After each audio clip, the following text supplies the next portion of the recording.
Isin mana yaalaa deemtanii qorannoo dooktorri isiniif godhu irratti kun immoo maaliif barbaachise jettanii gaafii isinitti ta'ee beekaa? Fakkeenyaaf ana kan na dhukkubu mataa kooti. Dooktorri maaliif morma koo tuttuqa?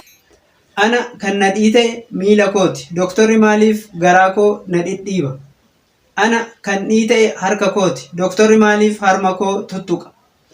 Ana kan na dhukkubu handhuuraa gadi. Dooktorri maaliif qaama saalaa koo tuttuqaa fi kanaafi kan kana fakkaatan gaafileen adda addaa sammuu keessan keessatti ka'ee beekaa?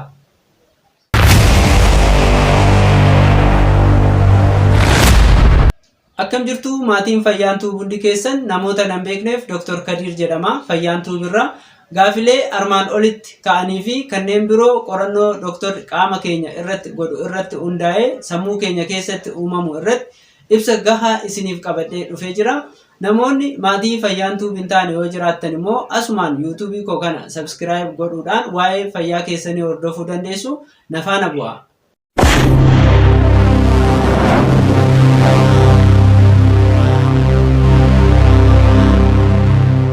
Namni tokko dhukkubsatee yoo mana yaalaa deeme ogeessi fayyaa dhukkuba nama kanaarra ga'uuf yoo xiqqaate sadarkaa 3 keessa darbuu qaba. Sadarkaa tokkoffaa irratti waa'ee dhukkubichaa dhukkubsataas ta'ee nama dhukkubsataa waliin jiru gadi fageenyaan gaafachuu. Kun fayyaa keessatti patient history jedhamuun beekama.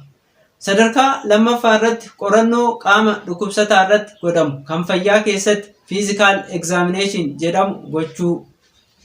Sadarkaa sadaffaa irratti immoo qorannoowwan tokko tokko kan akka qorannoo dhiigaa, qorannoo fincaanii fi kan kana fakkaatan godhuudha. Sadarkaalee sadan armaan olii kana keessaa qorannoo qaama keenya irratti godhamu kan physical examination jedhamu kana akkamitti akka godhamanii fi maaliif akka godhaman sababa isaa tokko tokkoon ilaalla. Qorannoo qaamaa godhuun duratti qorannoon akkamii akka godhamuu fi maaliif akka godhamu ibsi dhukkubsataaf godhamuu qaba. Bakki nuti qorannoo qaamaa itti goonus bakka namoonni biroo qaama dhukkubsataa itti argan ta'uu hin qabu. Qorannoon qaama dhukkubsataa gosa lamaan godhama. Inni jalqabaa kan qaama dhukkubsataa hunda irratti godhamu mataa kaasee hanga miilaa kan fayyaa keessatti head to toe physical examination jedhamu yoo ta'u, qorannoon akkasii yeroo baay'ee namoota yeroo jalqabaaf gara mana yaalaa dhufan irratti godhama. Inni lammaffaan immoo qorannoo rakkina amma dhukkubsataan himatuun wal qabatu adda baasuuf godhamu kan fayyaa keessatti focused physical examination jedhamu yoo ta'u, qorannoon akkasii yeroo baay'ee namoota hordoffii qabanii fi deddeebi'anii yaalaman irratti godhama. Qorannoowwan lamaan kanneen keessaa qorannoo mataa hanga quba miilaatti godhamu kan head to toe physical examination jedhamu kana maaliif akka godhamu sababa isaa waliin tokko tokkoon ilaalla.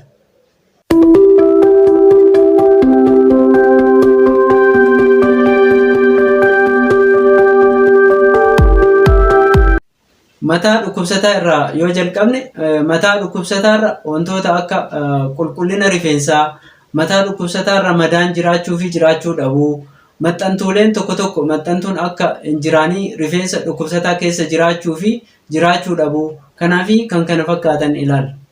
Wantoonni nuti mataa dhukkubsataa irra ilaallu kun hunduu sababa mataa isaanii qabu.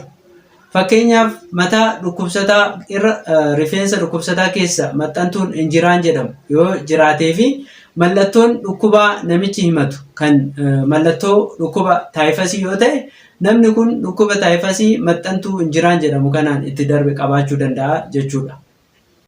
Qorannoon inni biraa qorannoo ijaati. Qorannoowwan ija irratti taasifaman keessaa inni tokko qorannoo dandeettii arguu ija keenyaa addaan baasuuf godhamudha.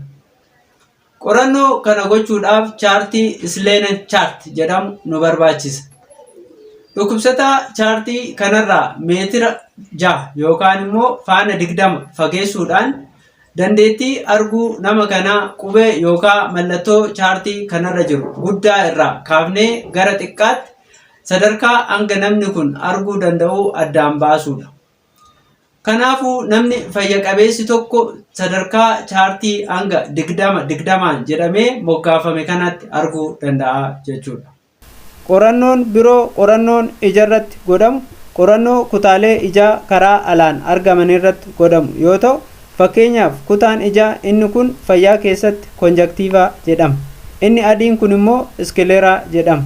Yoo kutaan inni konjaktiivaa jedhamu kun yoo addaate, namni kun hanqina dhiigaa fayyaa keessatti aniimiyaa jedhamu qabaachuu isaa argisiisa. Kutaan adiin iskeleeraa jedhamu kun immoo yoo keellootti jijjiiramu ta'e, namni kun dhukkuba tiruu yookiin dhukkuboota biroo tiruun wal qabatan qabaachuu danda'a jechuudha. Inni biraa immoo qorannoo keessa ija keenyaa irratti godhamu yoo ta'u, meeshaalee oftalmoskoopi yookaan immoo slit lamp jedhamu fayyadamuudhaan haala fayyummaa keessa ija keenyaa addaan baasuudha. Qorannooleen kanneen biroo mataa keenya irratti godhaman kanneen qorannoo akka funyaanii, qorannoo afaan keenyaa fi qorannoo gurra keenya irratti godhamanis jiru.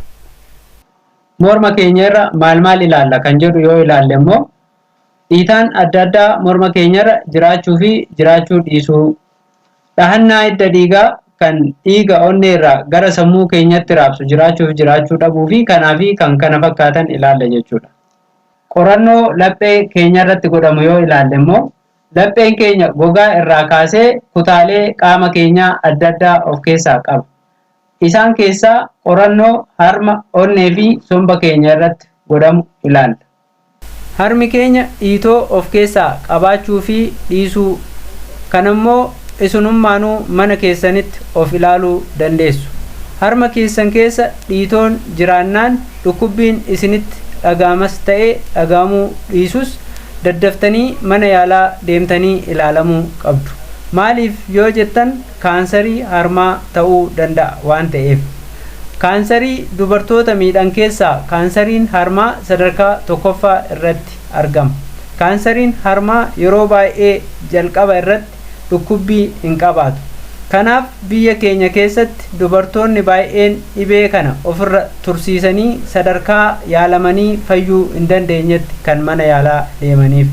Kaansariin harmaa sirna liimfii harka keenyaa hubuu danda'a waan ta'uuf harka keenya akka dhiita'u godhuu danda'a. Kanaaf harki keenya yeroo dhiita'e doktorri kan harma keenya irratti qorannoo godhuuf. Qorannoo somba irratti godhamu yoo ilaalle immoo namni tokko uumamaan somba lama qaba. Faayidaan sombaa qilleensa naannoo keenyaa keessaa oksijiinii fudhachuu fi qilleensa gubate qaama keenya keessaa gara alaatti baasuudha. Yeroo qorannoon somba irratti adeemsifamu sagaleen sombi keenya yeroo hargannu dhageessisu fayya qabeessa moo miti kan jedhu ilaalla jechuudha. Qorannoo onnee keenya irratti godhamu yoo ilaalle immoo namni tokko onnee tokko qaba. Faayidaan onnee dhiiga raabsuudha. Akkuma qorannoon sombaa onnee keenyas yeroo qorannu sagalee onneen keenya yeroo dhahattu dhageessiftu fayya qabeessa moo miti kan jedhu addaan baafnaa jechuudha. Qorannoo qaama keenya irratti godhamu inni biraa immoo qorannoo garaa keenya isa fayyaa keessatti abdoomen jedhamu irratti godhamudha. Garaa keenya keessa kutaalee qaama keenyaa hedduutu jira. Kanneen keessaa kan akka tiruu, garaacha, mar'imaan qal'aa fi furdaa, rajiijii, kalee keenya lamaanii fi kan biroos jiru. Yeroo garaa nama tokkoo ilaallu dhiitaan jiraachuu, bokokni jiraachuu, dhangala'aan garaa keenya keessatti kuufame jiraachuu, yeroo tuttuqnu dhukkubbiin jiraachuu fi jiraachuu dhabuu addaan baasna jechuudha. Fakkeenyaaf dubarri tokko dhukkubbii handhuuraa gadii, fincaan gubuu, foolii badaa karaa qaama saalaatiin bahuu fi dhaqna gubaa yoo qabaatte infekshinii gadaamessaa qabaachuu dandeessi waan ta'eef kanaaf kan doktorri qorannoo qaama saalaa irratti gaggeessuuf. Wantoota qorannoo qaama saalaa dhiiraa irratti akka goonu nu godhan yoo ilaalle immoo kanneen akka fincaan gubuu, dhangala'aan akka malaa fakkaatu qaama saalaa keessaa bahuu fi kanaafi kan kana fakkaatan fa'a. Qorannoo harkaa fi miila keenya irratti godhamu yoo ilaalle dhiitaan jiraachuu, harkaa fi miila keenya sochoosuu danda'uu ilaaluu yoo ta'u, fayyummaa maashaalee fi sirna narvii keenyas asuma keessatti ilaalla jechuudha. Namni tokko dhiitaa miila lamaanii yoo qabaate, dhiitaan kun mallattoo dhukkuba onnee yookaan dhukkuba tiruu yookaan dhukkuba kalee yookaan immoo mallattoo dhukkuba biroo ta'uu danda'a. Kanaaf yoo dhiitaan miilarra jiraate kan doktorri onnee keessanii fi garaa keessan qoratuuf. Walumaa galatti qaamni keenya hundi karaa qajeelaanis ta'e karaa naannawaatiin wal qabata. Garuu nama waa'ee fayyaa gadi fageenyaan hin barannetti gaafii ta'uu danda'a. Fakkeenyaaf tiruu fi kaleen kan jirtu garaa keessa, onneen keenya kan jirtu laphee keessa. Akkamitti dhukkubbiin isaanii miila dhiitessa jettanii gaafachuu dandeessu. Kun hunduu sababaa fi adeemsa mataa isaa qaba.